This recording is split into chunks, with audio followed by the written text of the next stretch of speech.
The following program is underwritten by the generous support of Associates of Glens Falls and Loomis & Lipan Insurance. Since 1852, they have been assisting both businesses and individuals across the country secure the most comprehensive insurance products available. Associates of Glens Falls and Loomis & Lipan are one of New York's largest independently owned insurance agencies.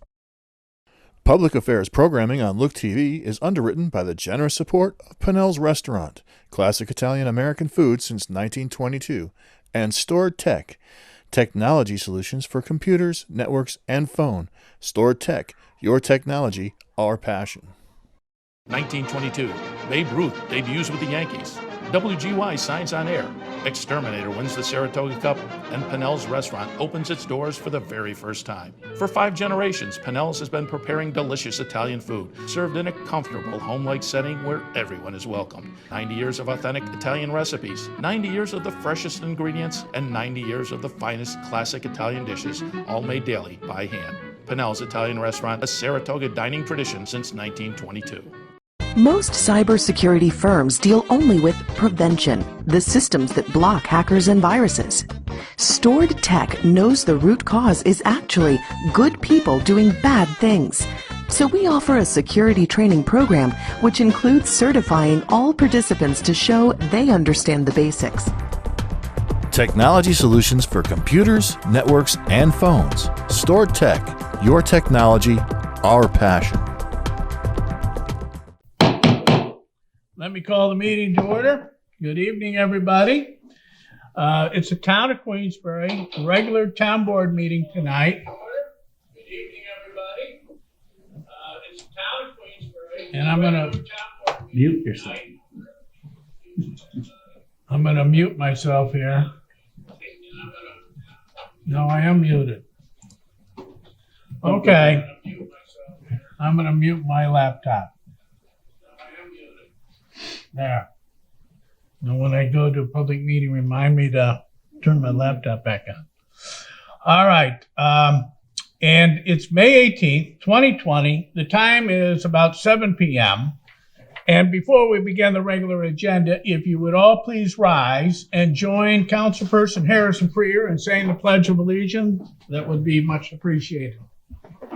I pledge allegiance to the flag of the United States of America, and to the republic for which it stands, one nation, under God, indivisible, with liberty and justice for all. All right, thank you. We have to set a public hearing, and it deals with the sewage disposal variance. So we will need to move into the Queensbury Local Board of Health.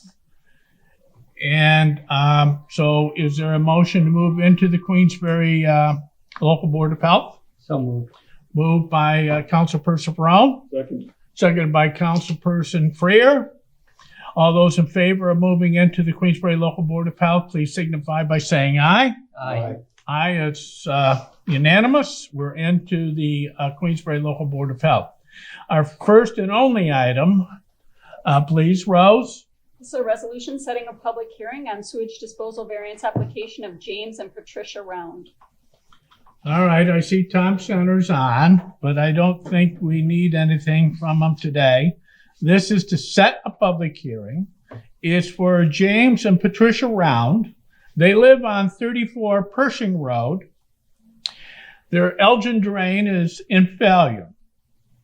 What they would like to do, as designed by Tom Center, install a 10-foot by 40-foot storm absorption pad. And they would use the existing 1,000-gallon septic tank. And they're asking for 3 variances, and they are as follows. 2 foot from the northern property line in lieu of the required 10-foot setback. Second variance, 2 foot from the eastern property line in lieu of the required 10-foot setback. And third variance, 18 foot from the structure in lieu of the required 20-foot setback. This public hearing will be here on June 1st, Monday, June 1st, here at the Activity Center. And we plan on having all the modes of being here, which you're allowed to do, as long as you follow our rules, or remotely. So we have a YouTube, we have a call-in, The number is 761-8225. You can only call in when I say you can call in. Or we have Zoom going tonight. So we got everything. So I can see who's come on. And Zoom does have an indicator. If you do have a question at the appropriate time, I will try and deal with that. Or you can call in your question or share your thoughts. All right. Any questions on setting the public hearing for this sewer variance application? No. Okay. May I have a motion to set this public hearing? I'll make it. Motion made by Councilperson Freer, I'll second. seconded by Councilperson Perot. Roll call vote on this, please. Rose? Councilperson Freer, Yes. Barone, Yes. Stroud, Yes. and Medevere. Yes. That's the only item we have for the local board of health. May I have a motion to move out of the local board of health, please? So moved. Moved by Councilperson Perot, Second. seconded by Councilperson Medevere. All those in favor, please signify by saying aye. Aye. Aye. It's unanimous. We're now out of the local board of health. We move on next to public hearings, and we have one public hearing tonight. And Rose, would you tell the public what that's about? It's a public hearing on a local law to amend Queensbury Town Code by adding a new chapter 115 entitled Short-Term Rentals. Okay. This is probably the lightest short-term rental laws. It's going to be too light for some and too heavy for others. However, let me tell you a little bit about our short-term rental laws. We wanted to have something that gave us some kind of a handle on short-term rentals because not everybody is nice. It'd be nice if everybody was nice, but that's not the case. You have some very disruptive neighbors who are renting and having a hell of a good time, but the people next to that short-term rental also have the right to enjoy their property, and noise, disruption, rudeness, foul language, garbage, and other activities are inappropriate and do get in the way of the neighbors enjoying their property. All right, so we have definitions and we have some standards. They're basic standards. There shall be one functioning smoke detector in each sleeping room, one functioning smoke detector and carbon monoxide detector in another centrally located room, one functioning and inspected fire extinguisher in the kitchen. Detectors must be in compliance with the New York State Property Maintenance Code. All exterior doors shall be operational.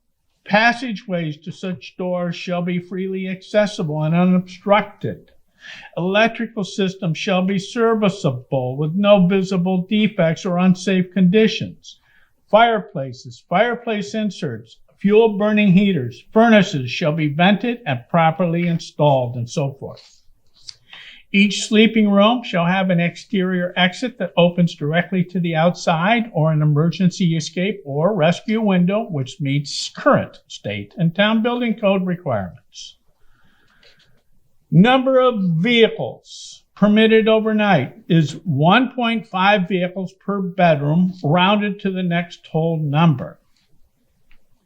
The number of bedrooms, you can determine that by going on to the town's website and looking at that property. It will tell you how many bedrooms in that property.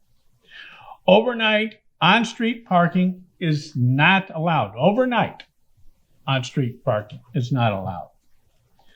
On-street day parking shall not impede local residents or public free entrance or exit to the neighborhood. Common sense things. Another thing, it wants short-term rental owners to establish some rules and regulations. Common sense rules and regulations. The content and the intent of these rules and regulations is to assure public health, assure public safety, assure the general welfare, promote clean, wholesome, attractive environments for the owners and the adjacent owner's property and the neighborhood. And this document shall list penalties for violation of those common sense rules. I don't think too many people would disagree with me. Those are reasonable rules. The renter must sign acknowledgement. They understand and have been exposed to these rules and regulations. So a copy of the signed acknowledgement statement shall be maintained on the property. I think Councilperson Freer said it. We designed this so that it's pretty much self-regulating. The relationship we want between the rentor and the rentee stays with them. And hopefully they can keep peace with their neighbors at the same time. But if they don't, what rules and regulations were broken? Because we also want to have a contact, and I'll get to that in a minute. So we go on to explain that those rules and regulations shall address the prohibition of the following behaviors: fighting, violence, tumultuous, threatening behavior, unreasonable noise, abusive or obscene language or gestures in public. Quiet hours for the purpose of the law shall mean between 10 p.m. and 8 a.m. and shall be maintained by all rental occupants and visitors to the rental property. Maximum occupancy for a short-term rental shall be 2 people per bedroom plus 2. For example, a short-term rental with 3 bedrooms is allowed 8 occupants. Contact person, which is Article 4 of the proposed law.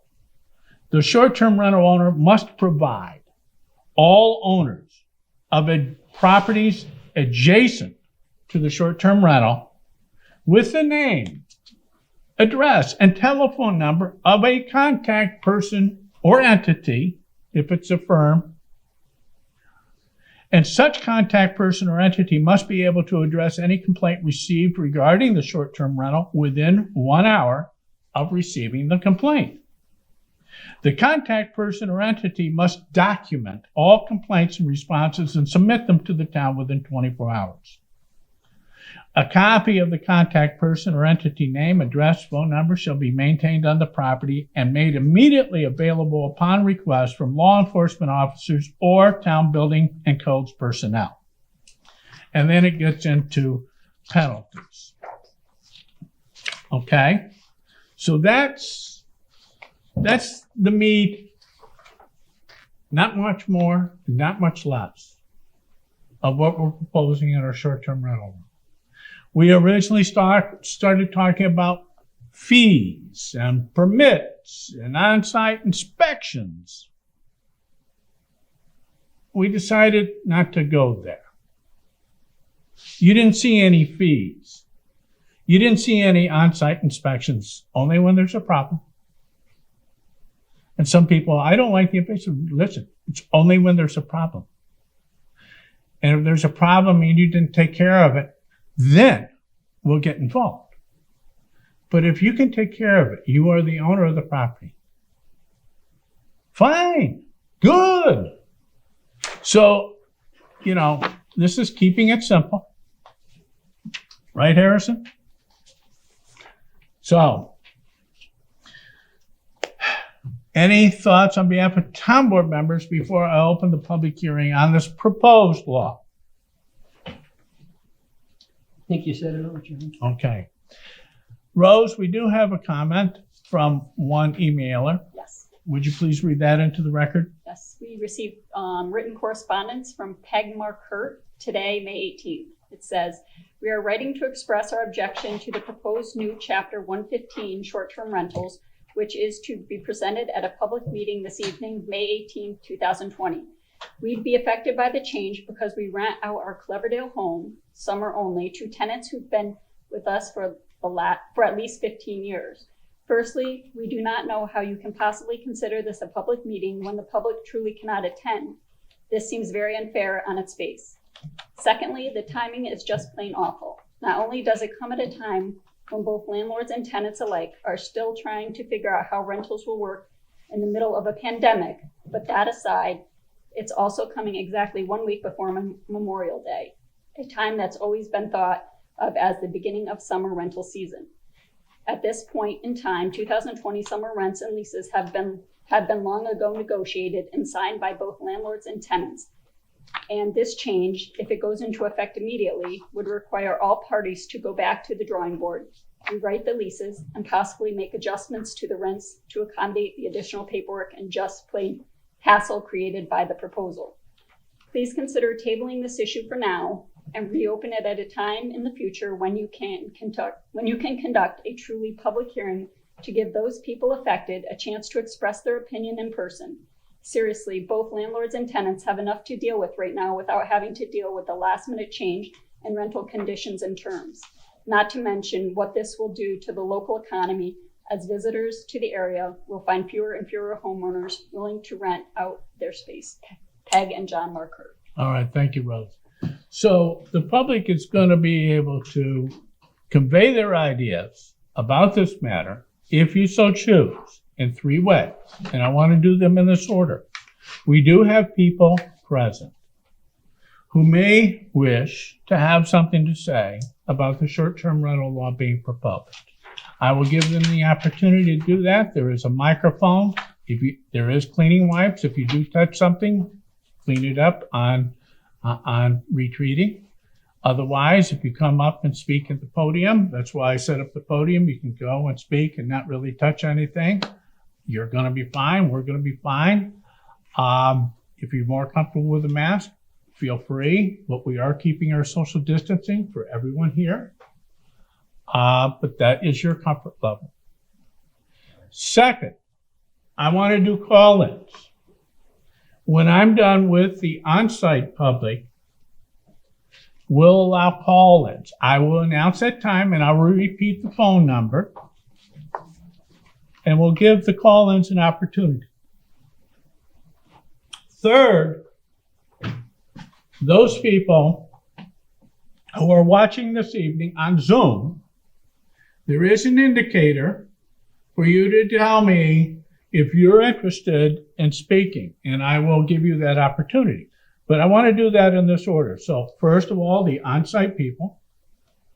Second will be the call-ins. And third, we'll do the Zoom. Okay? And then we'll see how the town board feels about matters after we conclude the public hearing using those opportunities. Okay, so first, on-site. Is there anyone current here today that would like to speak to the town board for or against, share your thoughts about the proposed short-term rental law? Yes, ma'am. Please come forward and state your name for the record. Hi there, I'm Jennifer Dobkowski. Am I too muffled with the mask? Is everybody hearing me okay? Yes. Okay, great. Well, first of all, I'd like to thank the board for addressing this issue and coming up with stage 1 rules that we're looking to, kind of get this handled as it becomes more and more of an issue. I just wanted to share that my personal experience with these short-term rentals. About 7 years ago, my husband and I bought a house in a quiet residential neighborhood on a dead-end private road with one house beyond us. We researched the neighborhoods. I checked the sex offender registry because I have children and I get a little crazed with that. But I want to keep my kids safe. So we were happy with the neighborhood. We purchased this home. We've been living there 7 years. We had also looked at some more heavily populated tourist areas and felt more comfortable up over by the West Mountain Ski Center. So that's where we chose to live, where it was more isolated. Our neighbors are spread out, but we're friendly. We look out for each other. However, back in September, the house next door was purchased by a gentleman under his LLC to add to his portfolio of investment properties and resorts. And he's been operating it as an Airbnb since December of 2019. I'll just give you a brief rundown of what we've gone through in those 5 short months, 3 of which were basically winter, 2 which were basically quarantine. December, we had guests vomiting off the deck. Cars have been speeding up and down our dirt road, whipping through our driveway when they're lost, trying to find the rental house. Cars have been blocking the entrance to our private dirt road, unsure of where the rental is. Since St. Patrick's Day, from St. Patrick's Day, the 17th of March to the 27th of March, there were 4 different groups who came and went, 3 or 4 cars a pop. Cars from Vermont, Connecticut, New York, New Jersey. While we're isolating ourselves, we were very cognizant of people coming from various states not staying in quarantine. For the 4th group, on the 27th, they were playing very, very loud music and very loud voices. It sounded like a big party going on. Had it been a neighbor who I knew, I would have knocked on the door, particularly if it weren't time of quarantine. But I did not know who these people were. I didn't know what the situation was. It sounded like a large party.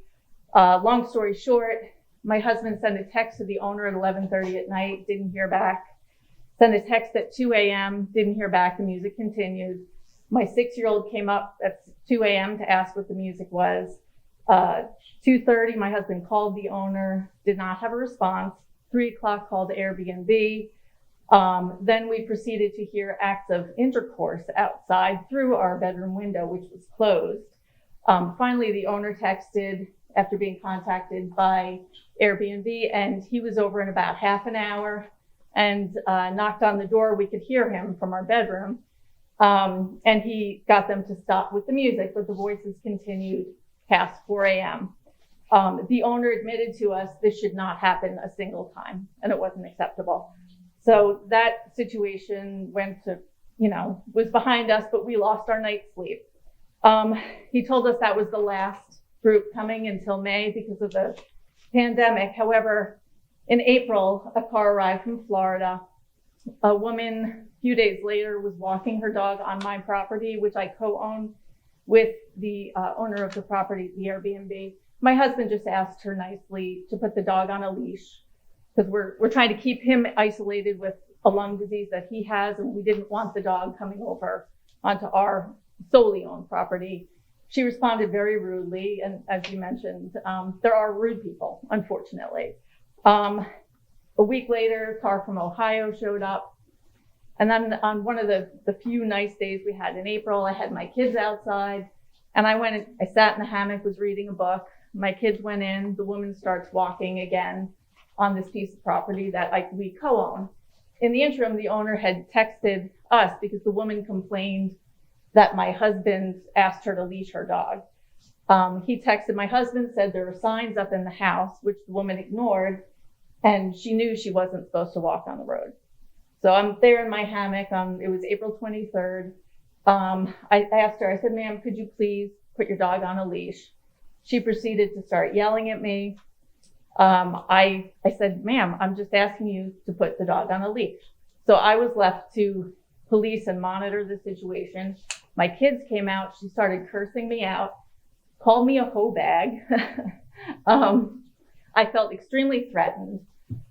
She then charged my husband and I. My husband had then come out after hearing all the yelling. And she charged onto our driveway and said she's paying enough. She can go wherever she wants. So the owner did show up within 20 minutes. I called him immediately. And I have to say, he's been very responsive. He's a super host on Airbnb. He's spoken with us. He's been in communication. The problem is he can't control who comes and rents his properties. These are people off a website. He can be the greatest host. He's not policing what's going on. He can post signs, but we know people ignore signs. Anyway, this woman, after having cursed me out, she was there for another 10 days. And I finally let my kids play outside, but I was very cautious, making sure the woman wasn't there. And I heard her car engine start. My kids were on my front porch, my 6 and 11-year-old. I told my boys, said, guys, I'm just going to step inside because I don't want there to be any kind of a situation. So they're on the porch. I go inside. My boys come running in with eyes like dinner plates. My 11-year-old said, Mom, she gave us the finger. So she gave my 6 and 11-year-old boys the finger. And we're living in the woods on a dead end road. And I mean, what recourse as a homeowner do I have? We were basically, I mean, I felt imprisoned. I couldn't let my kids play on their swing set without breathing down their neck.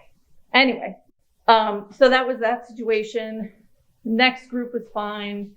But there are three major issues that I think need to be addressed. Number one is the safety of children in these neighborhoods.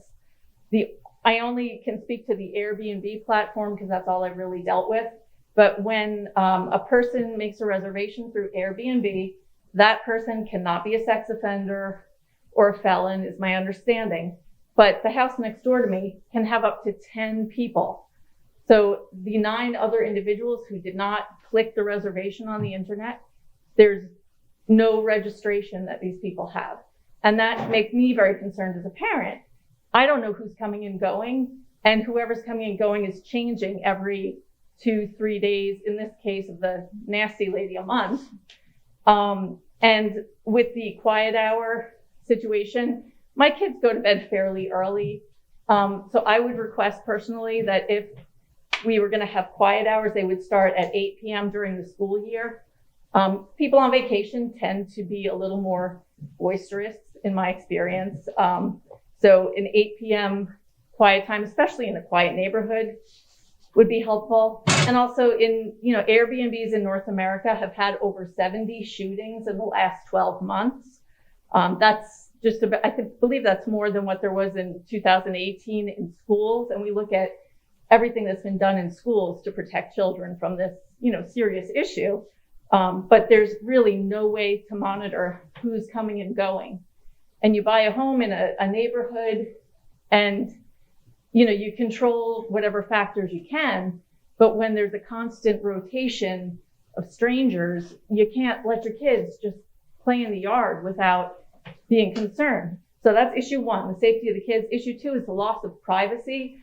If there were a designated area within the town of Queensbury that people could agree short-term rentals could, be a possibility, I think that would be, a reasonable thing. Or, if people wanted to rent out a bedroom in their home, at least they're there supervising. They can advise people, don't do a turnaround here, pick up after your dog, so that the actual neighbors don't have to police. And then the third issue, when we moved into the neighborhood, I checked with zoning because I'm a licensed massage therapist. I asked about running a business from my home, and I was told, as long as you didn't have signage, it was kind of okay as long as you didn't disturb the neighbors. And I opted not to do that because I didn't want to inconvenience my neighbors. And I only would have had, 3 or 4 cars a day maximum. But this is a business that's running 24 hours a day, 365 days a year. And it seems to have gotten through the residency loophole. And I think, that needs to be addressed. Either find a way to control all businesses or, allow all businesses to operate in residential areas. If we're going to allow short-term rentals to do that, I think we need to allow everybody else to do it as well. And I do not think that should be the case. But if there were a way to limit the areas or at least give homeowners a break for a couple months where homes were not being rotated constantly, I think that would be, something that would make it more reasonable for the neighbors, not constantly being worried when you hear a car come down. So. Jennifer. Yes. Does that LLC that's renting the property next to you have a set of rules and regulations that the renters are exposed to? Yes, there are rules posted on the business website, the Airbnb website. The owner has told us that he has signs throughout the interior of the house. I believe there's a sign on the exterior of his house as well. I haven't approached to see what that says, but if you go on his business listing, he has, I have to say, he's been updating things. He says no parties. He says, know this, know that. So he has been updating them, but it's a lot to read and people don't follow rules. So, All right, well, what we're proposing, is it going to be better than what we have now? Absolutely. Yeah. So, and the other thing is that person that you contact with the problem has to be on the site within 1 hour. Now, the penalties are $950 per incident.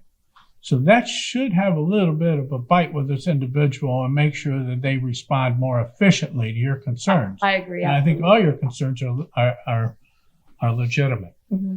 The other thing, too, is that, we start off with a law and then we amend it and mold it as we start to see situations. So you made some suggestions. Mm-hmm. I just want to tell you that those suggestions were duly noted. Thank you. And so I'll let me ask any town board members if you have any questions for Jennifer.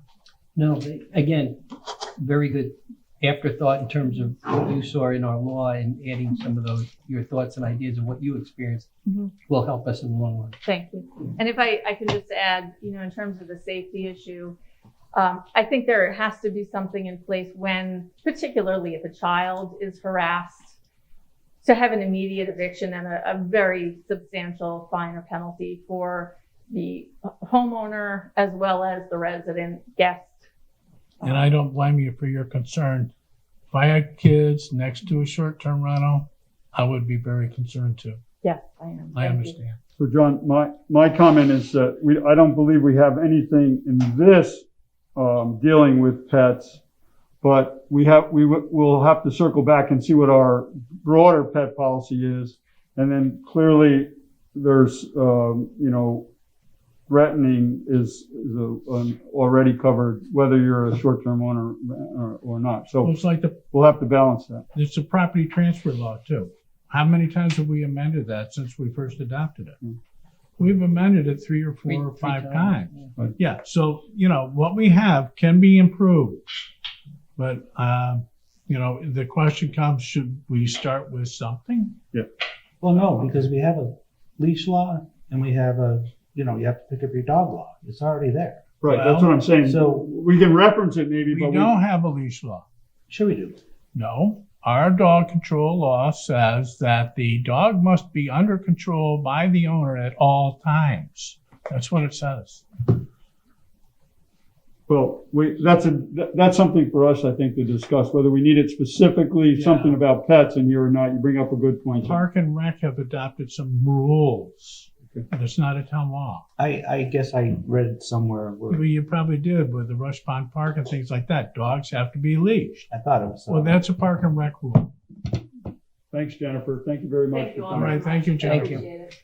All right, anybody else on site like to comment to this, please indicate your interest in doing so. All right, seeing no further on-site public, let's move to the call-in. If you have a thought that you would like to share with the town board, you may now call in. The number is area code 518-761-8225.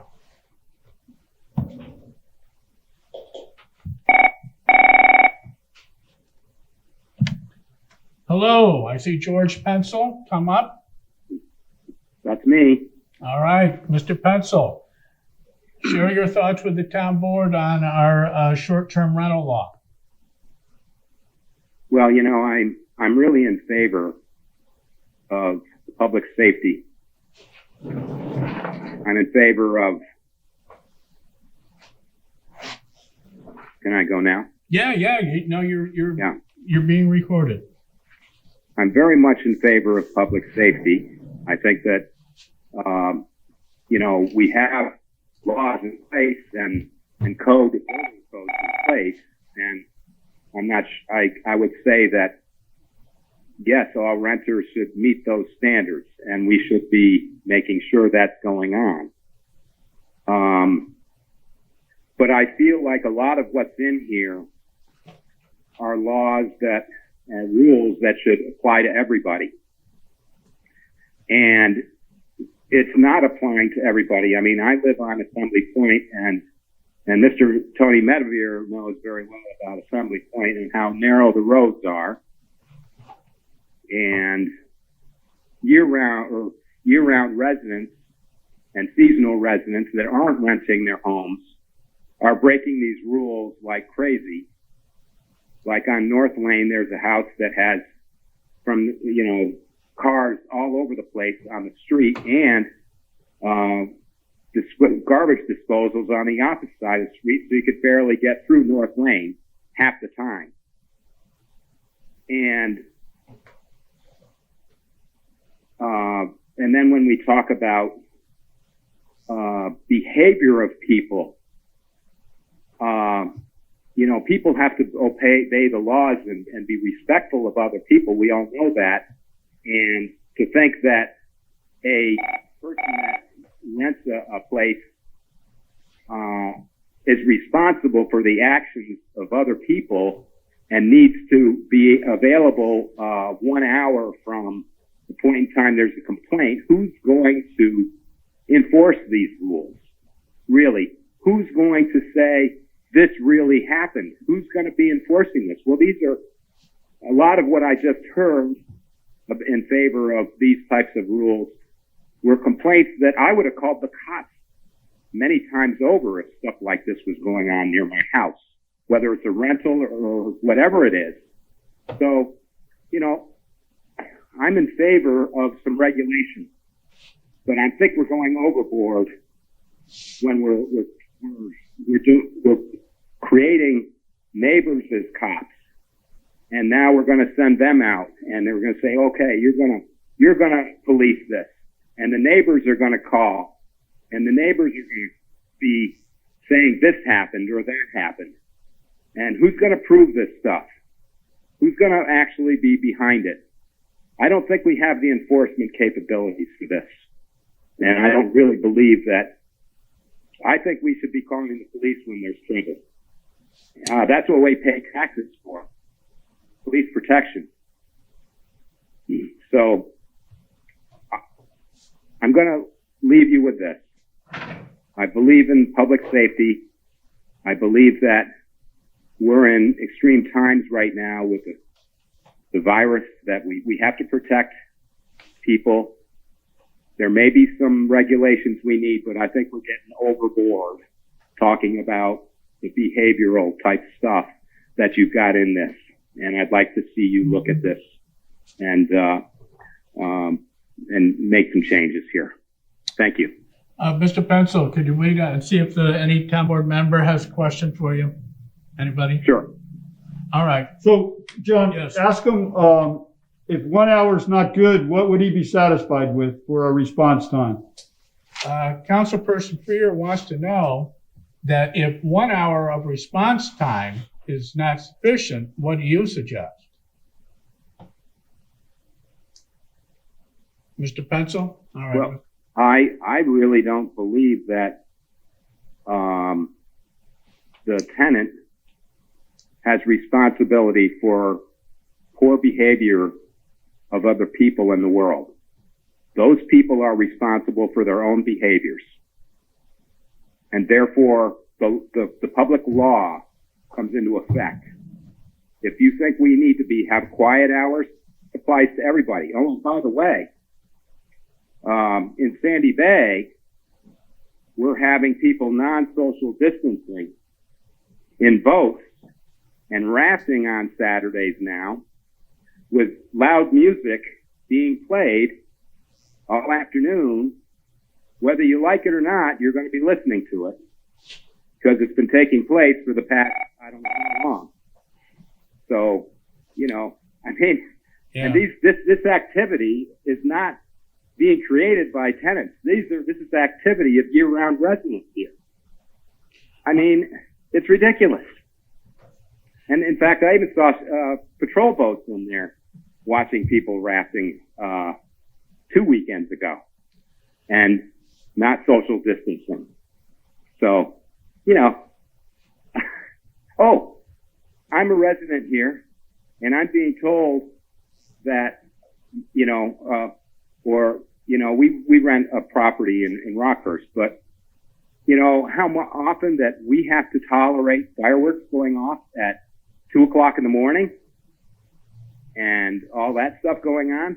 I mean, it isn't always it isn't renters, it's year-round residents shooting this stuff up in the air. And so who's going to call? Where do you call? Who's going to be there for us when it's not somebody renting a house? I mean, it's ridiculous to think that somebody shoots the firework up at a rental place. It's going to be any different than if it's somebody shoots one up at a private residence. All right. So I guess the answer to my question, the question is, I don't think that there's a timetable. I don't think these rules are worthy of being written. I think that if you're going to write rules, write them for everybody. All right. Well, thank you for your thoughts. They're very much appreciated. Thank you. Okay. Have a good day. Hello. Oh, hello, John. Hi, Susan. Hello, and all the board members. This is Susan Lepore, Lake Sunnyside. Yes, Susan. I would have come, however, I am in self-quarantine. All right. So my comment is that, of course, I'm for your short-term rental regulations because all citizens of the town of Queensbury should be able to live peacefully. We have children in our neighborhoods, and as all of you know, I live next door to an Airbnb animal house. I've lost track of how many times the police have been called to this property. I think your regulations are very fair and very well thought out. And I think they need to be put in place as soon as possible, especially because of the pandemic. And if you choose to operate a business in a residential neighborhood, then there must be regulations. And I thank you all. All right. Thank you, Susan. Any questions on behalf of the town board for Susan? None. All right. Thank you, Susan. Thank you now. Bye-bye. Bye-bye. Yes, Gary Whitehead? Yes, this is Travis Whitehead. How are you doing tonight? Oh, it comes up as Gary Whitehead. Well, that's my name. All right, Gary, go ahead. My name is Gary Travis Whitehead, if you would All right. acknowledge that. So my question is, if you don't pre-register these properties, then it seems that you are going to rely on a complaint such as was just described by Ms. Bukowski. And I'm wondering who she should contact at 2 a.m. in the morning, which is the four of you. You know, there seems to be better ways to do this, and that is to pre-register the homes. And every ordinance that I've looked at, and I've looked at quite a few, does have a registration and usually a very nominal registration fee associated with it, something like $25, to get the ball rolling, get the names down there, the contact numbers, etc. And also along with that $25 registration fee is the establishment of a $100 fine if for every day that you're not registered that this happens. So I would think establishing something like that would at least avoid the first instance, which is probably going to be a complaint and it'll probably be at an inopportune time. And so I would just suggest that you look at registering. All right, thank you. We do, Councilperson Freer has a question for you, Mr. Whitehead. Well, just a comment. Sure. That we did consider that. And the whole notion of what our aim was in drafting this is to not punish the 95% of the people who do short-term rentals in our area, in our community, by having to go through this process of registration and payment. And so, yes, Travis, I am familiar with areas where this is a bigger problem, Lake Placid being sort of the area that we looked at closest. And we may end up there someday, but as a first step in that process, we didn't want to jeopardize the trust of the community that does this on a routine basis, and don't want to go through the extra effort and cost of establishing a registration and a fee structure. So that's an explanation of how we got here, and some of the feedback that you heard at the beginning of the evening is sort of justification for why we didn't want to punish people who were doing things properly and in the community spirit. Mr. Whitehead, could you hear Councilperson? Yeah, I could hear that. Thank you very much. My only comment would be that for someone getting rental income, I would think that a $25 registration fee is not an inconvenience. And I do think it will eliminate that first problem, that first complaint. And I don't think, I wouldn't want to go through what Ms. Dubkowski just explained, or what some of the other ones I just heard explain. Fortunately, I'm not in a situation like that, but I would never want to be. But thank you for listening. Thank you. All right, thank you. Anybody else for the call in? 518-761-8225.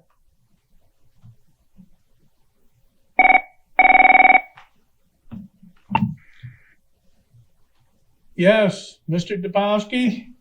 Yeah, hi. I'm going to keep it short because my wife spoke. I just want to thank Mr. Freer. He's been acting as our de facto representation, because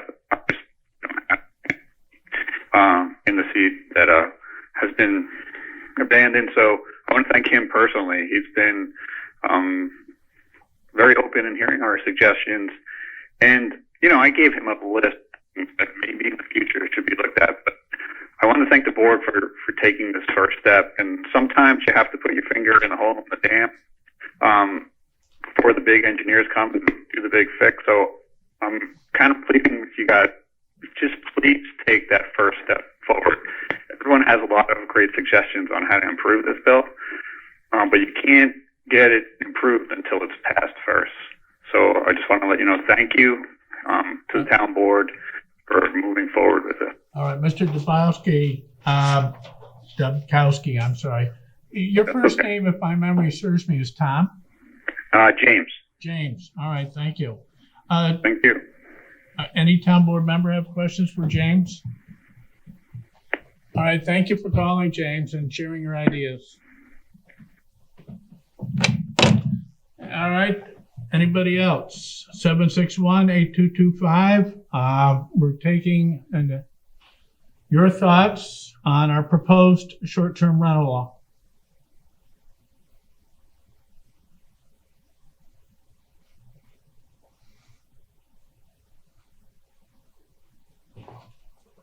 All right, let's move to Zoom. I do have one person.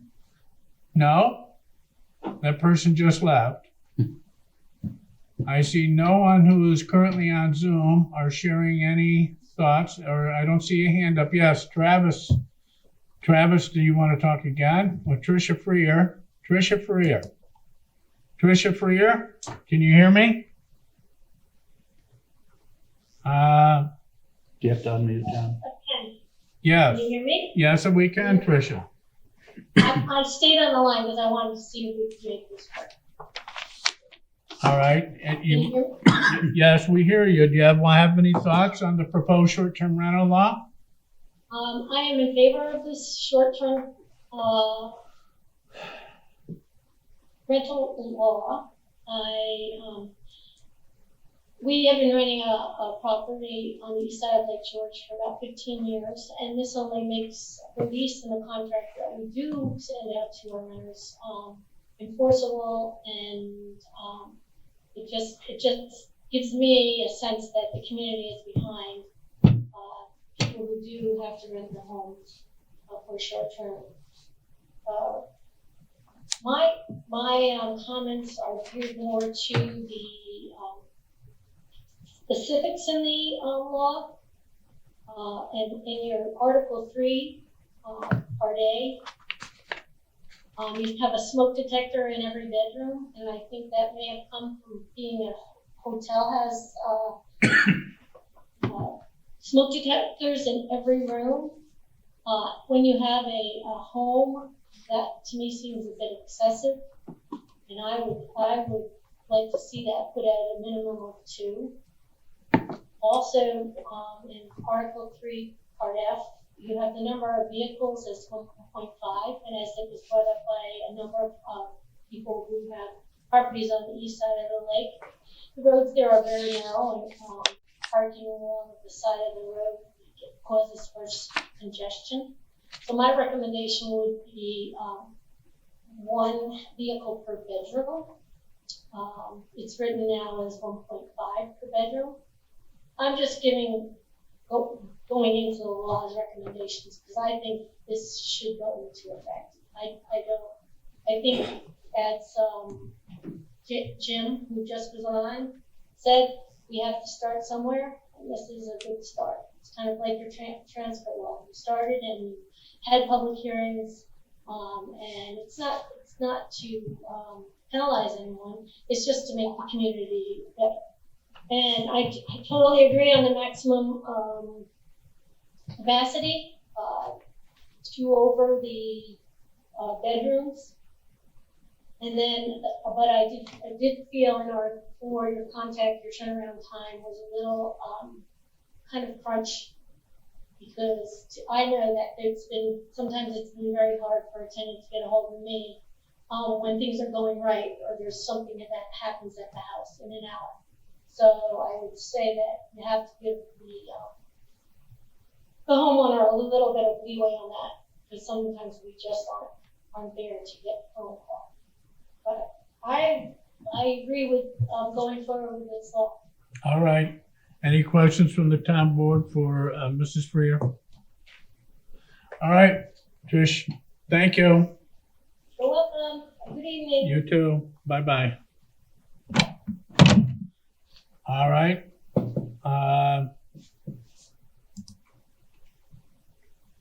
Travis? Yes. You were on Zoom indicating that you wanted to speak. Okay, I just wanted to make sure that you could hear me because I haven't tried this mode before. All right. And I assume you are. And I would just like to echo what I heard the last 2 people say, and that is that this is a good start. And I hope that you do proceed with this. Okay, thank you. All right, so if Tricia and Travis would put your hands down. Sure. So that I know that.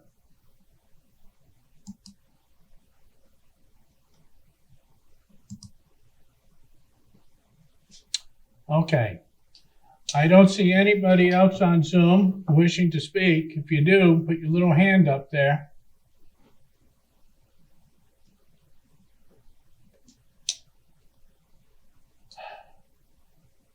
Okay.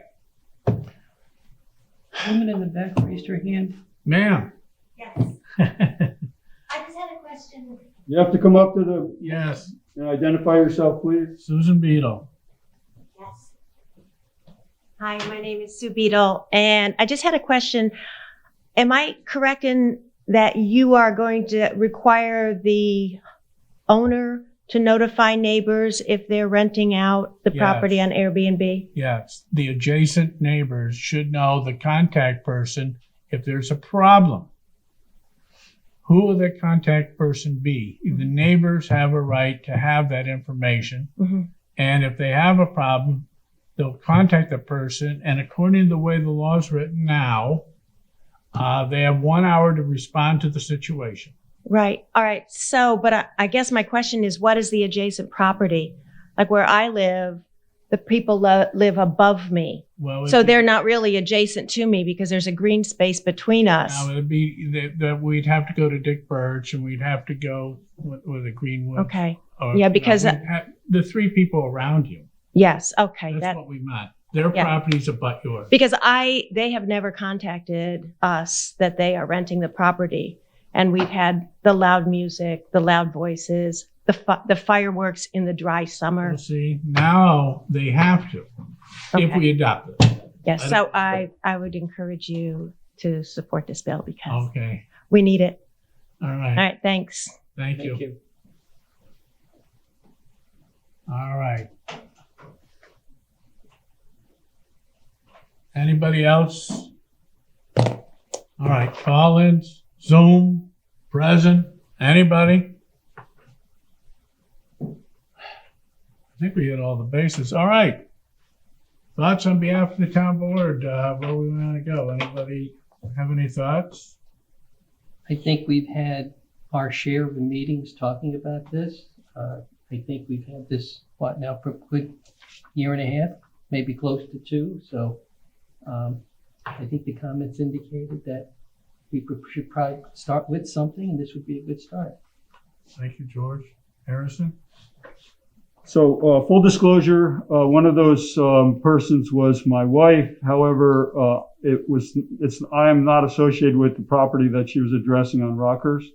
We live and own on 28 Garrison Road, and she is a minority owner of a property on Rockhurst, or East Lake, she said. So I just want to make that for the record. And I think I have nothing to do with that rental property. I think your comment about the fire alarms, I think our law just fires for rental property. I think it mirrors the law, state law on the matter. Well, I thought you have to have a smoke detector in every bedroom with state code now. Well, I don't think it's in every bedroom unless the codes change. It was sure it's one smoke detector on each floor, but it depended on the square footage of the thing. But again, I haven't built a house in a few years, so. But in any event, I think this does reflect, smoke detectors just are not that expensive. No, they're not. So I don't know. Tony, how do you feel about addressing this proposed law? Oh, I'm absolutely for it. It's a great start. I want to go on record and say I absolutely disagree 100% with the letter that was sent in. Okay. We've never been so transparent and accessible ever in this town board. We have people in the audience, we have telephone, we have Zoom. So for somebody to say that, how can you hold a public hearing when the public isn't present? The public's present in more than one way. That folks that wrote that letter were from downstate. That's exactly the reason we're doing this. Not to keep people from downstate, but to have them be held accountable for not being available when they need to be. So beyond that, I think that the comments were great, and I would love to see us move forward. And you know what? Like we just said before, we've made 3 changes so far to the transfer law. It's a working document. It's a start. Yeah, Exactly. I agree with what everybody said. So the other question I had was timeline. Can you review what, if we approve it this evening, which it sounds like there may be interest in doing that. Can somebody walk me through? I know you have to register it, but can address the lead time, John? No, it's a good question, Councilman Freer. Mark, I see that you've unmuted yourself. Did you hear Harrison Freer's question? I think I did. Can you all hear me? Yes, very loud and clear. I think Councilman Freer was asking about the timeline for implementation of the law if it's adopted. Is that correct? That's correct. So it's actually pretty simple. The local law takes effect as soon as it's, like all of our local laws, takes effect upon filing with the Secretary of State. The town clerk's usually very good about filing it right away. So we'll get a receipt. It should happen in a matter of days. All right, thank you. Harrison, does that answer your question? All right. Thank you, Mark. Is there a motion? All right, I'm going to close the public hearing. Is there a motion to adopt a local law to amend Queensbury Town Code by adding a new chapter 115 entitled Short-Term Rentals? I'll move it. Moved by Councilperson Medevere, seconded by I'll second. Okay, can we have discussion? Councilperson Ferone. Yes. So I'd like to suggest that we amend the car parking to 1.25 per bedroom versus the 1.5 that we have in the law. The suggestion was a one per bedroom, but I think 1.25 per bedroom is a good compromise. You know. But we're still rounding up, right? Yep, still round up. So help me with the math. So 3 bedrooms. I think it still comes up pretty close to the same, Yeah, Harrison. that's what I'm thinking. So if you're rounding up, it's going to be the same number. We'd have to go to 1. If you have a 4 bedroom or a 5 bedroom, you'd have 10 versus a lot less.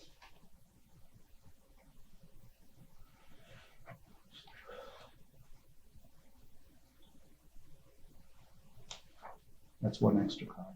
Okay, but that's fine. Whatever. It's I'm fine with it 1.5. If we presents a problem, Harrison, and we'll amend it like we did and make it a more suitable law as we go forward.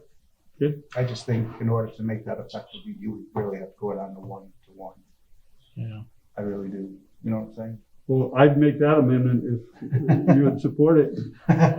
Well, we've gone all over with it. this. Really, yeah.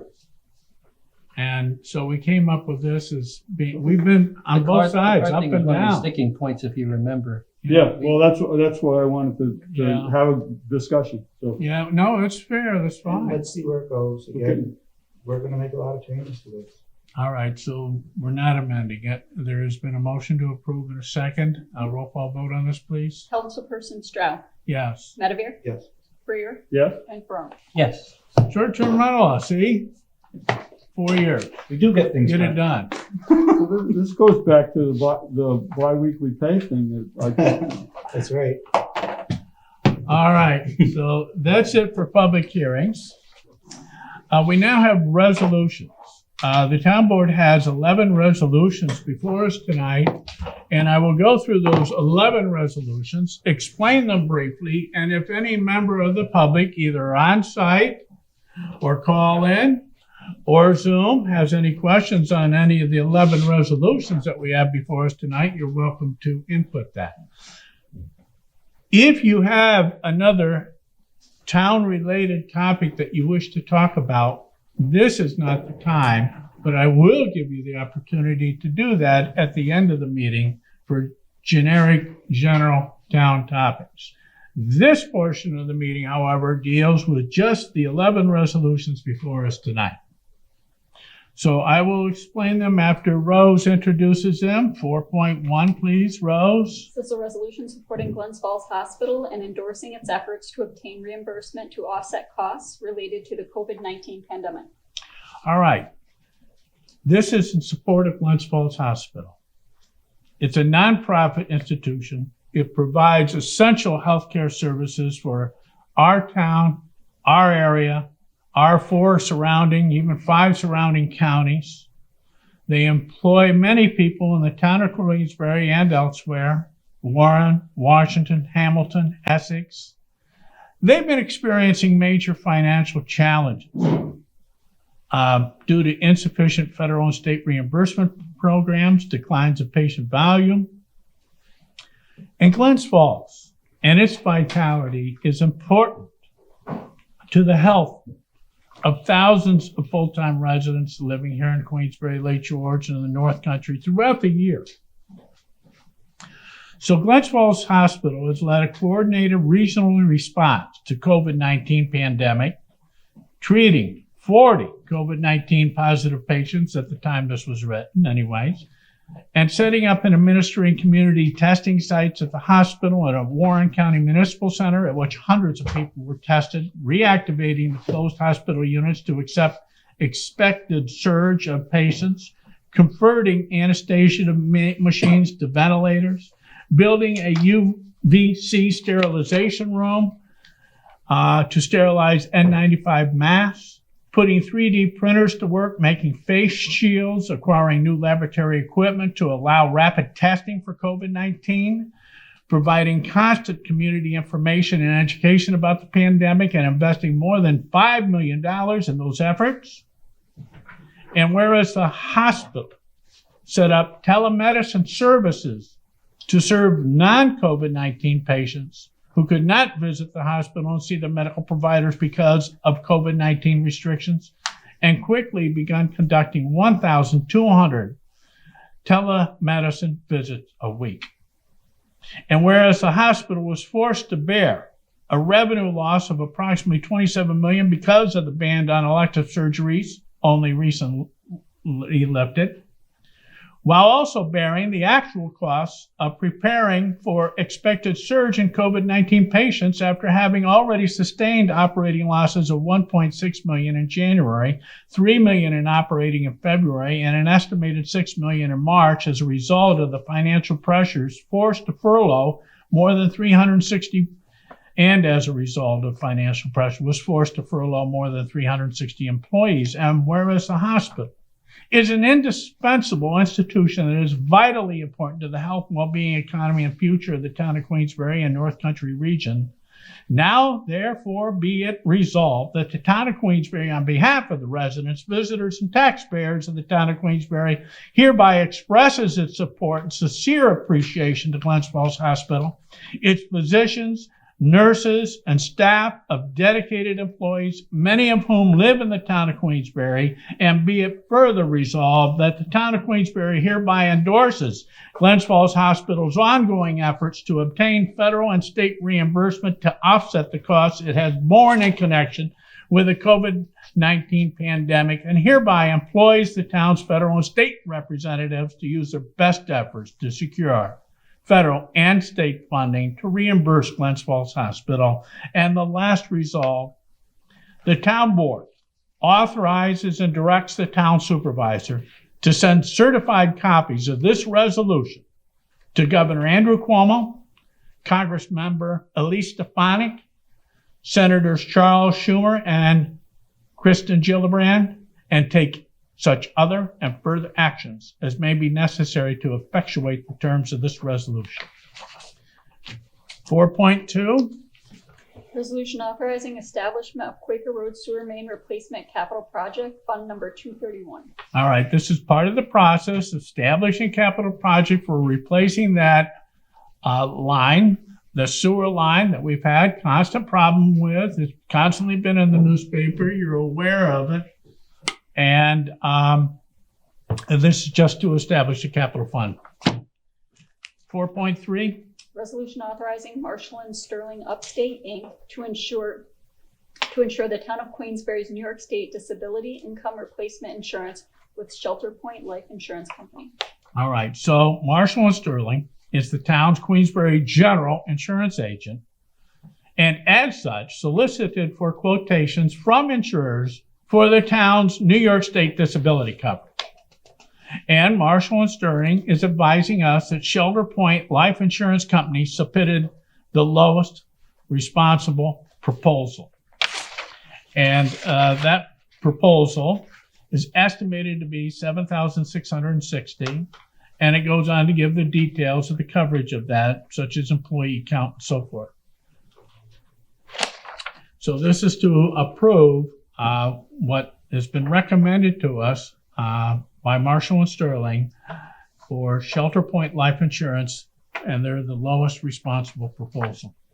4.4, Resolution approving memorandum of agreement between the town of Queensbury and the town of Queensbury Unit of Civil Service Employees Associations, Inc., CSEA. all right. We have an opportunity here to decrease the amount of increase. The proposed health insurance for this year, which goes from July 1st to July 1st, is 10%. That's not unusual, but it's still high. So our labor attorney, Larry Poutowitz, very familiar with the health network, came up with another plan. It's a slight change of network. It's an increase in deductibility, but the town will make the employees whole. We'll reimburse them. The union has agreed to this principle. The bottom line is, and I want to thank the union and our employees for agreeing to this, and I think the town board will tonight, but tonight we'll wait and see. All right, this one act, and we are looking at doing other things, but this one act will reduce the increase from 10% to 6.6%. All right, at 10%, that's a $365,000 increase. Ouch. 6.6% is 241,000 increase. Still an ouch, but not much as bad of an ouch. There's about 40,000 in savings. The union has agreed to go along with us. If the town board does, we can expect 40,000 savings. But let me assure the town board, we're working on some other things for savings as well. But this is one step. 4.5. Resolution setting public hearing on proposed local law to amend Chapter 179 zoning of Queensbury Town Code to revise Section 179-3-40, establishment of zoning districts, and Section 179-4-90, parking and loading regulations. All right, we've been through this before, but the wrong law was attached. We were going to have the public hearing on this tonight, but the wrong law was attached to our resolution. It just no big deal. It was the wrong law. This is the right law, okay? What we want to do is we want to give some versatility to our enclosed shopping center zone. As you know, malls are dying. They need revitalization. We don't want to keep dragging them down with a zone and a law that worked 20 years ago. It's not working now. So one of the things that they have asked that we allow is a little bit of versatility in the enclosed shopping center zone. A versatility that would allow it to re-energize itself, to become a walking community, so to speak, to allow residential. Only 30% of the zone can be residential. 70% has to remain commercial according to this law. But we're also going to allow other uses besides that. And they include amusements, apartment houses, automobile service, banking, business service, car wash, boat sale, convenience stores, daycare, fast food establishment, health-related facilities, kennels, microbreweries, live theater, movie theater, museum, outdoor concert, place of worship, playground, produce stand, self-storage facility, tavern, TV radio station, veterinarian clinic, parking structures, recreation centers. We're adding a whole lot of uses that they can pick and choose and try and enliven this mall and make it a mini community. Make it like a Main Street. Make it a place where the people living there can go to see a movie, have a couple of beers, and walk home. Go to the coffee house and have a chance at the open mic. I mean, a Main Street, a community within itself. And once that energizes, that too is going to energize other things to happen. And so hopefully, we've been working with the Pyramid Company and the Aviation Mall. They're happy with what we're proposing. We hope the community's happy with what we're proposing. We're hearing very strong support from this. And we will share that support with you at the public hearing meeting, which will be June 1st. So this resolution is only to set the public hearing for June 1st on this matter. So we will have the same setup. There'll be some people here, spaced out, social distancing, masks. We will have Peter Pape, and he's doing YouTube. And we have Danny in Stored Tech, and we're doing Zoom. So we're doing everything possible to make these meetings as open as possible and yet safe as possible. All right. So June 1st, if the town board approves that, for the public hearing on the enclosed shopping center zone. 4.6, Resolution authorizing advertisement for bids for construction of traffic signals at intersection of Bay and Quaker Roads and Glenwood Avenue and Quaker Road. All right, this has been a long time in making. It was part of the Complete Streets Act. And we have signals that are failing, especially bad, according to Dave Dool, of the intersection of Bay Road and Quaker and Glenwood and Quaker. Those signals need to be replaced.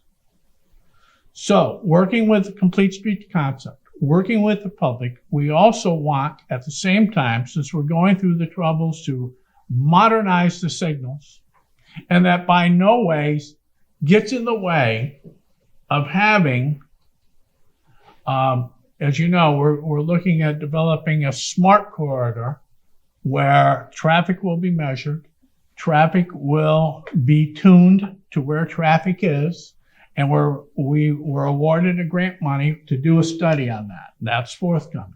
These signals will work with that system if we got that far. All right, and they make it pedestrian friendly. Right now, there are no pedestrian accommodations at Bay and Quaker and Glenwood and Quaker. So, this resolution is only to go out to bid. Once we get the bids in, this town board will have another opportunity to say yay or nay, but this is just to go out to bid, see how much these two new reconstruction signalization systems are, as I've explained. 4.7. Resolution authorizing increase in Hubby Pond Park Improvement Project number 146 and withdrawal from Capital Reserve Fund number 61. All right, so they're going to withdraw from the reserve fund $9,000 to upgrade paver block around the main pavilion in Hubby Pond. Add an 8,000 90-foot level walkway on Glenwood Avenue. Add 5,000 install proper drainage under the Memorial Garden and 8,000 contingency for that and the rest of the things they're doing at Hubby Pond Park.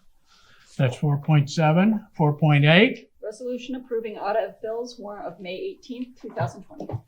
All right, with a run date of May 14th and a payment date of May 19th, totaling $712,975.98. 4.9. Resolution authorizing settlement agreement and mutual release with Niagara Mohawk Power Corporation, DBA National Grid, concerning street lighting service billings. All right, well, we asked Cost Control Associates to give us an inventory of all our streetlights. Which ones do we own? Which ones does National Grid own? What kind are they? What wattage are they? And so forth. And so they submitted proposals and they got the proposals. And then they said, you know what, while we're doing all this, why don't we find out, we'll check it and make sure they're charging you accurately. Are they charging you for poles that you own? Are they charging you for 500 watts when it's only 150? I said, yeah. So they did. And they had found National Grid owes us $14,695.86. Hooray. This is approving acknowledgement of that. 410. Resolution ratifying adoption of revised Town of Queensbury COVID-19 pandemic response plan. All right. Every 2 weeks, we're working on it, improving it, updating it, changing with changing times, making it better. And this is just the adoption of the revised Town of Queensbury COVID-19 pandemic plan, which I think is about 35 pages long now. Here it is. 35. All right, 411. Resolution authorizing hiring of temporary seasonal laborers to work at town cemeteries. All right, we have 11 cemeteries. They need mowing. And the superintendent of cemeteries is here if you have any questions.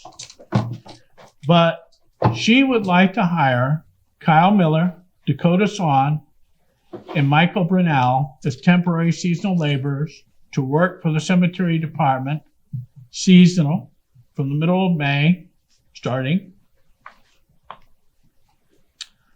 And there are some with familial relationships that must be disclosed.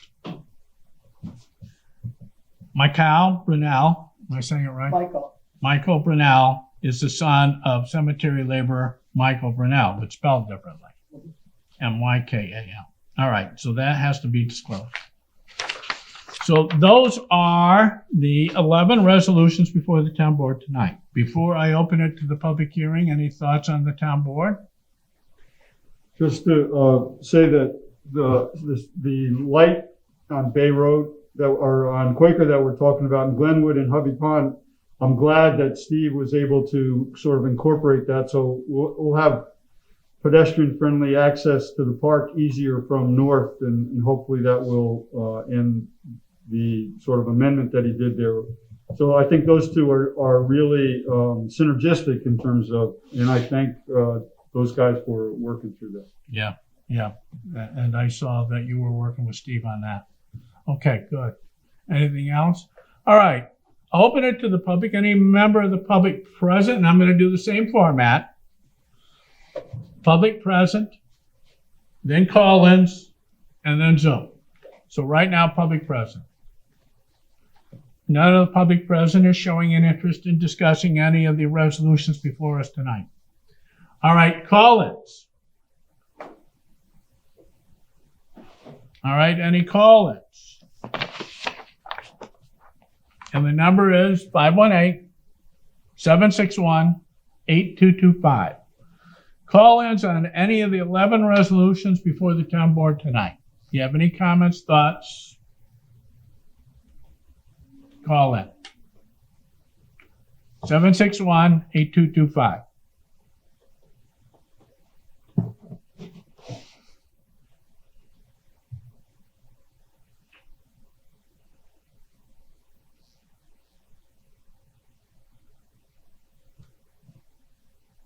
Quiet, isn't it?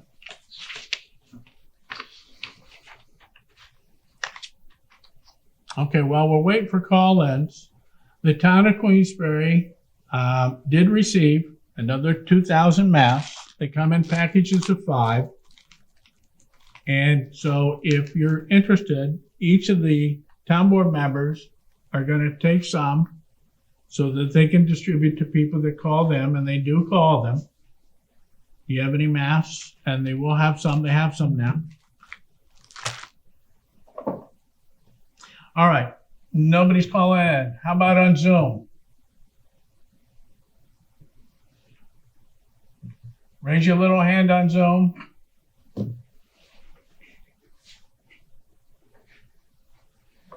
Nobody's raising their little hand. You got this down there, boss. All right. Well, we're trying to cover all the bases. All right. Having no public opinion on at least the 11 resolutions before us tonight, are there any resolution that any of the town board would like to have pulled for roll call for whatever reason? Well, 4.1, while I support that, and I thank the board for their consideration on that, I do sit on the Glens Falls Hospital Board of Governors. I'm the secretary of the board. I support it, but I don't know if I should recuse myself from Are you voting making on any money on it? it. I am not. That is a volunteer board. I believe it costs you money to do your community services. No, I think Mark Shatner would speak up if he would think that your vote on this was improper.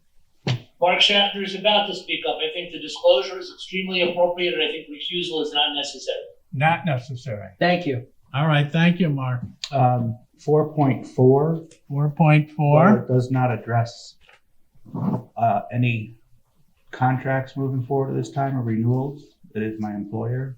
I don't work for employee benefits, but our employer administers those benefits. So I would prefer to recuse myself. Okay. All right, so Tony's going to recuse himself because his employer does administer what's involved with resolution 4.4.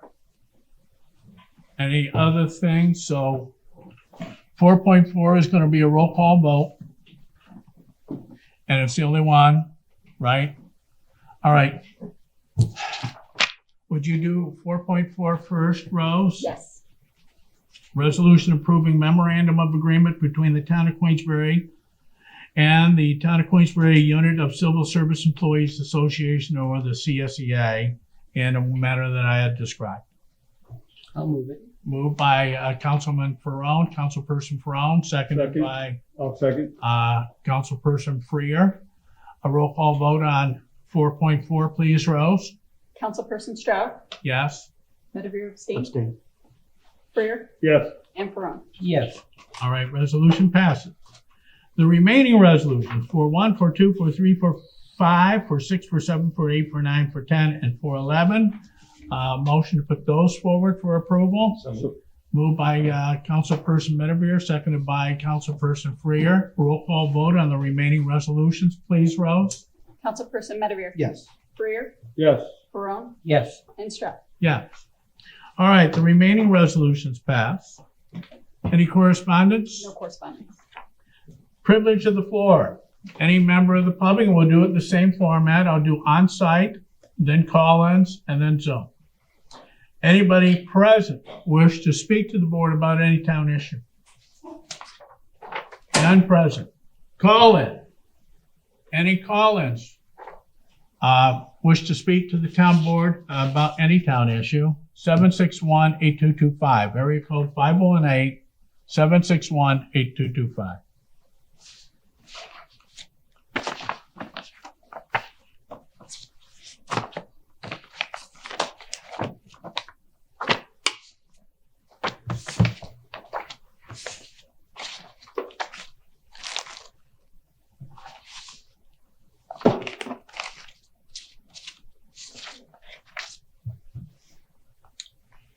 All right, no call-ins. How about Zoom?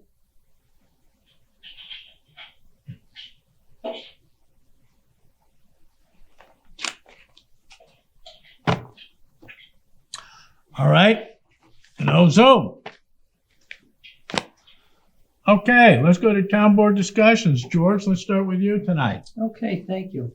Well, once again, I want to thank the board for considering the resolution in support of the hospital.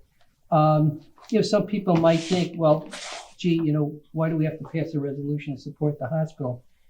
It's been in the news that, the federal government has put a number of programs out there, putting out millions, billions of dollars, and some of those funds did go to hospitals. Unfortunately, Glens Falls Hospital did not get much of anything out of those millions and billions of dollars.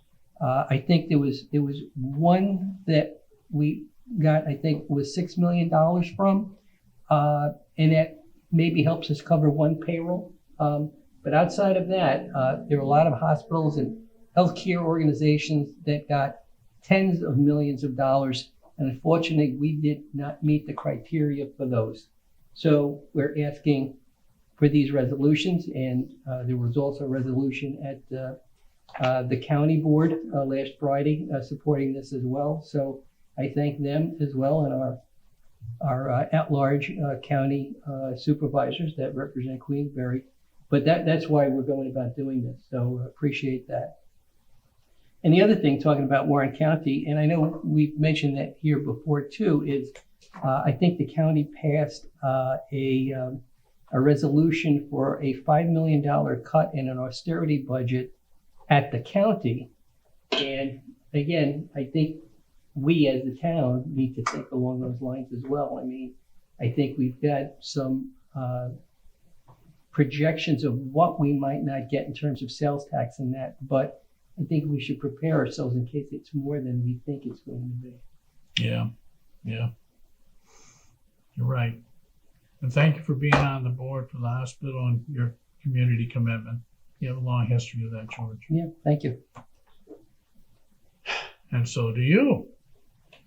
So, I guess, hope for the best and plan for the worst when it comes to the board budgeting. I totally agree.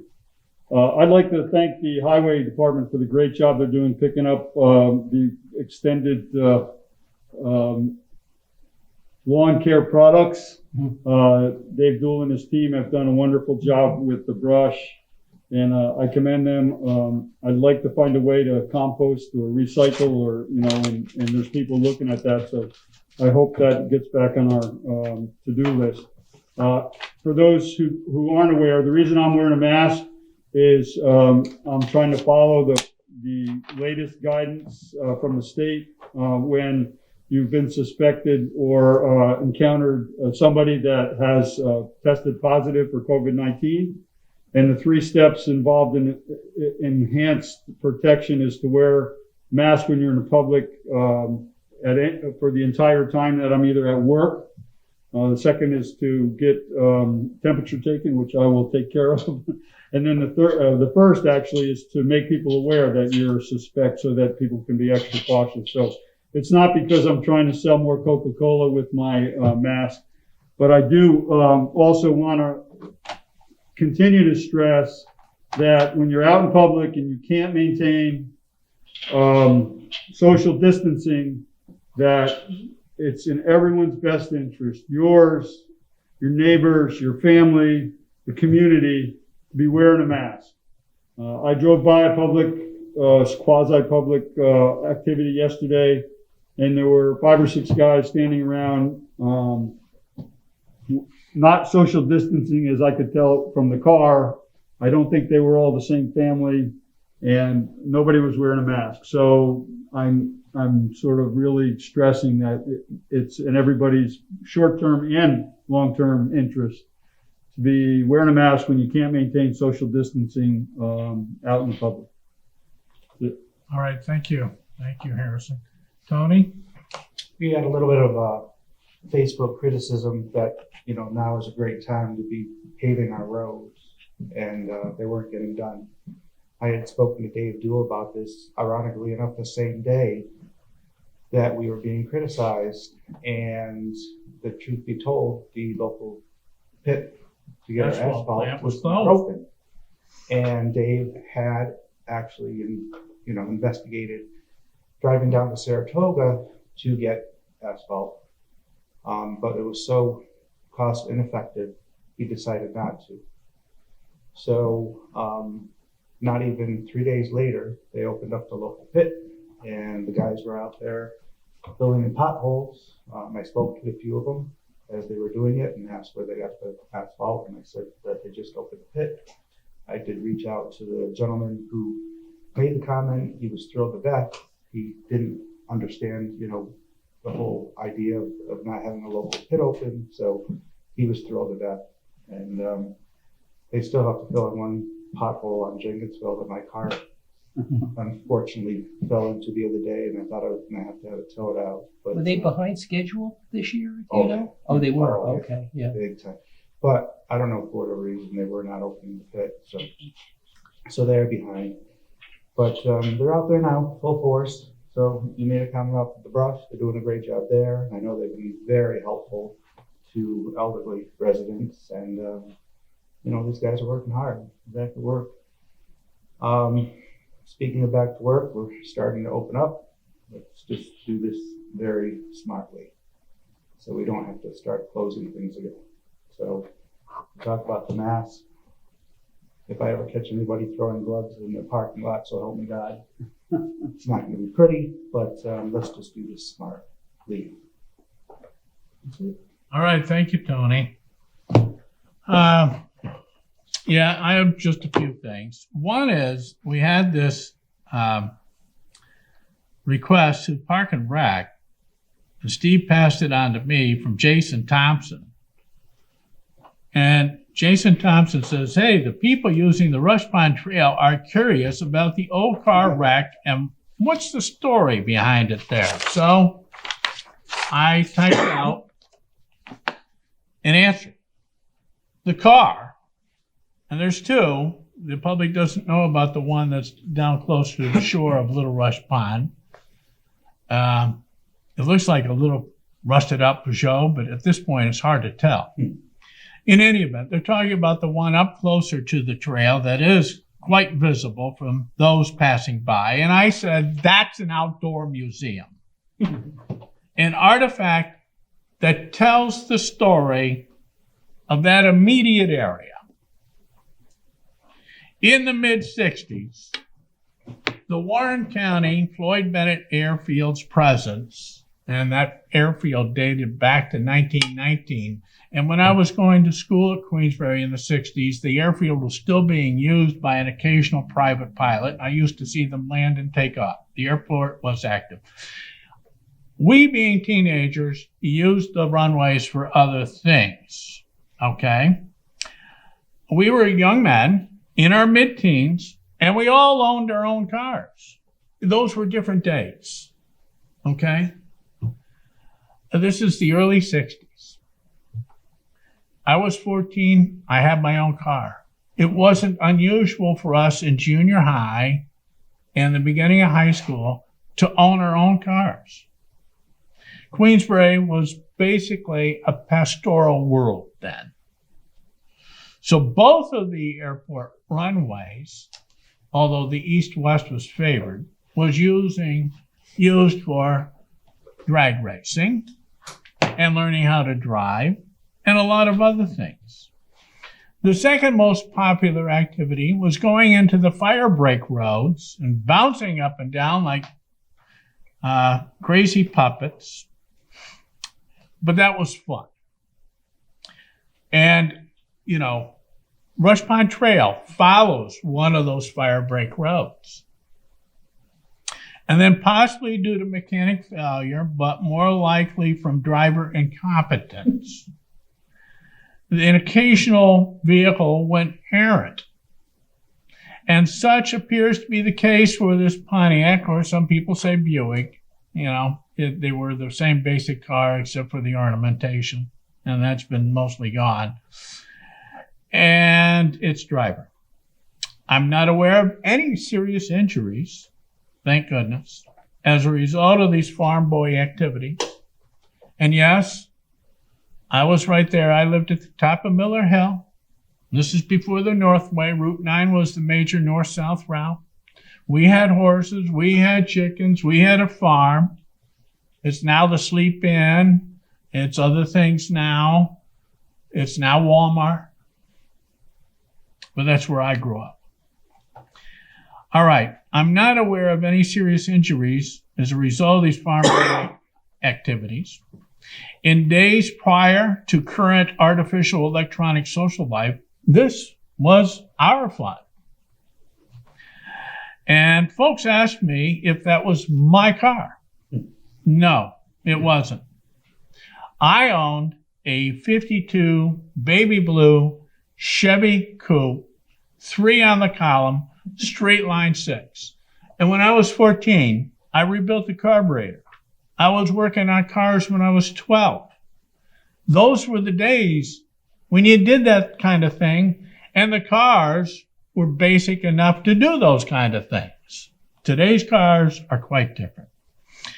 In any event, I sold my car, I'm not going to mention the name, he's still around, for $35.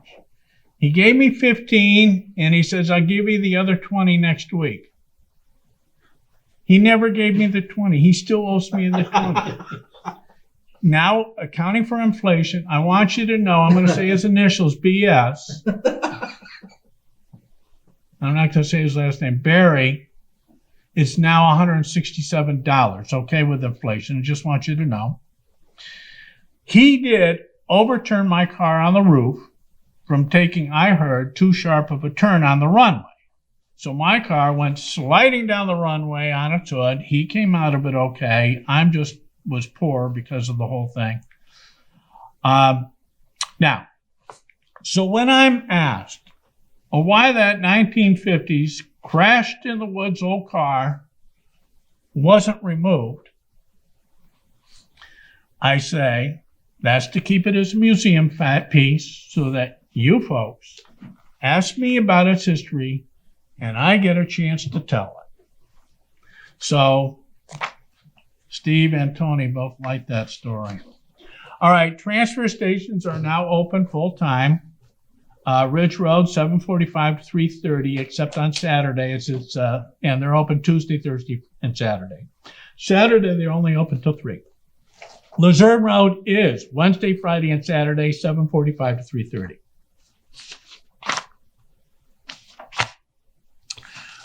The pickups are being done.